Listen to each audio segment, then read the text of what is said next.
Loose leash walking can be taught a number of different ways. Pet parents have found success with such methods as the healing spoon, the crazy man or crazy person, the penalty walk, such as backing up and turning around when the dog pulls or pulls ahead, the be a tree method, where the pet parent stops as soon as the dog pulls ahead. Every dog is different, and what might work for one dog won't work for another.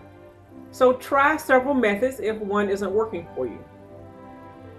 While there are several methods to try, pet parents should never resort to harmful methods or scary methods, or methods that might injure the dog, such as leash yanking, which can not only damage the dog's trachea, but the pet parent can suffer repetitive stress injuries as well.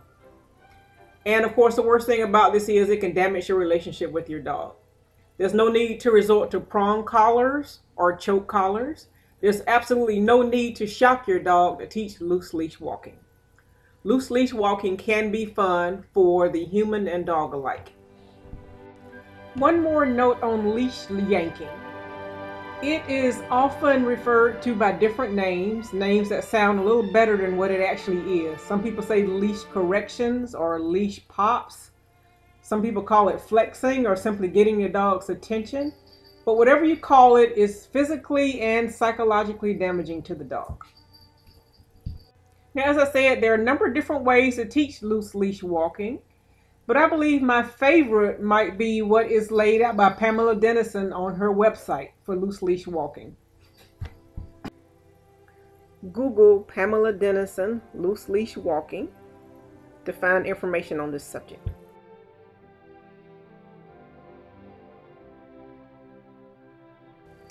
Dennison says that we should start with a long line from 15 to 50 feet would be ideal.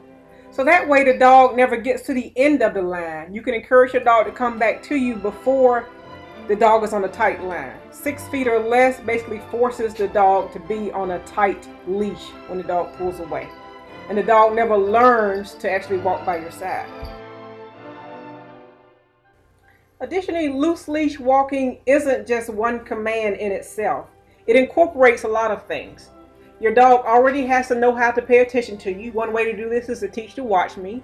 Your dog needs a good recall. And you need to have a good relationship with your dog. Your dog will want to be with you.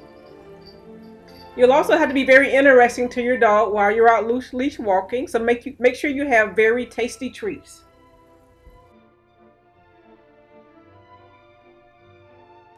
Other things that can be rewarding to your dog might be a favorite toy, or just the opportunity to go sniff something after they've loose leash walked for a few minutes. Remember that you're competing with a very interesting environment, so you have to make yourself more interesting. Loose leash walking needs to be proof just like any other behavior. So start practicing first in a small room in a house or in your house. Then practice throughout the house, then try the backyard, then perhaps your driveway. We want to start with the least distracting environment and slowly work your way up. Here I'm practicing in a quiet parking lot. Puddin' still is not ready for long leash walks on the sidewalk, as there are a lot of interesting things there. She really loves to chase crickets. And sometimes there are stray cats that she wants to go meet. So we're going to work on getting the behavior solid in less distracting areas and then slowly move up to more distracting things. Keep sessions very short, no more than about 5 minutes in the beginning. If possible, take your dog out to practice loose leash walking several times a day and every day. If you only do this once or twice a week or so, the prospect of going out on leash is going to just be way too exciting and too enticing for the dog, and here she won't be able to contain him or herself and pay attention to you. Try not to leave the house in an excited manner.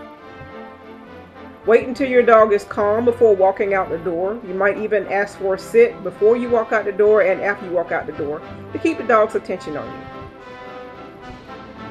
Pamela Dennison also says that it's great to teach a heel before teaching a loose leash walk.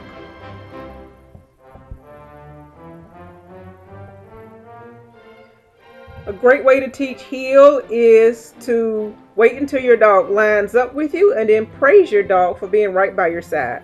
Well, praise and treat.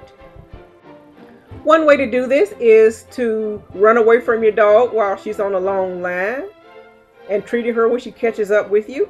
Or you can even run backwards and then turn around so the dog is by your side, and then treat the dog when he or she is by your side.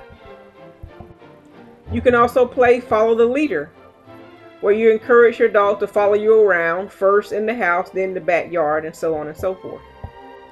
For my pudding, one day I was walking through the house and she just happened to start walking beside me, so I praised that. And I highly encouraged it, and then I started asking for it in the backyard, and then at her training facility, and then away from home. And she can heel a pretty good distance at home. At her training facility, we can get a good heel for about 50 feet at the dog park. And while we were in safe environments, I chose to teach heel without a leash. Remember that the leash is only a safety item. We should not be using the leash as a tool. We should be using the leash because number one, it's the law in most places. And number two, just in case the dog runs off, you have a way to stop him or her. But we shouldn't be forcing the dog to walk properly on a leash by using the leash at all. It should just be there as a safety item. Using force with the leash basically invokes the opposition reflex in dogs. So you pull one way and the dog is going to pull the other way. Now for safety, the only time I practice off leash is when we're in an enclosed area, like a fenced yard or a fenced dog park, so on and so forth. When we're not in an enclosed area, I like to use the long line to give the dog some freedom. So once your dog knows how to pay attention to you, once your dog knows how to come back to you, and once your dog learns how to walk by your side with heel, you can start working on loose leash walking. Like I said, use the long line, and you can click and treat, or praise and treat, or reward, mark, and treat as long as the line is loose. And then you can toss a treat on the ground. Be sure to maintain a high rate of reinforcement in the beginning. And once your dog is compliant, you can slowly start fading out the treats. Be sure to check with your vet on how much you can feed a dog while he or she is active so you can avoid bloat.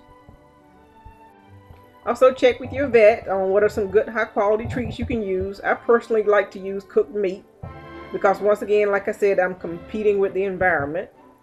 And if you're worried about your dog gaining weight, you can just reduce the size of their meal after the training session.